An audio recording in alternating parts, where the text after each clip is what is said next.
आता बातमी न्यायालयाच्या एका महत्त्वपूर्ण अशा निर्णयाची।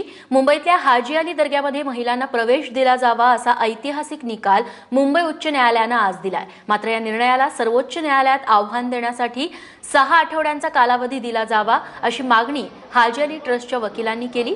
न्यायालयाने या मागणीला परवानगी देताना तुर्तास पुढचे 6 आठवडे महिलांनी हाजी अली दर्ग्यात प्रवेश करू नये असं म्हटलंय। मात्र वरच्या न्यायालयात 6 आठवड्यांपेक्षा जास्त वेळ लागला तर महिलांना प्रवेशाचा मार्ग खुला होईल असं देखील आज उच्च न्यायालयानं आवर्जून नमूद केलंय।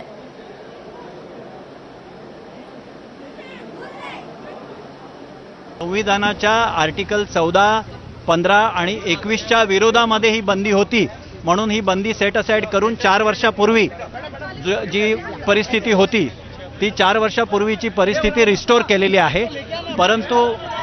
परंतु दर्गा ट्रस्टच्या वकिलांनी 8 आठवड्यासाठी स्थगिती मागितली।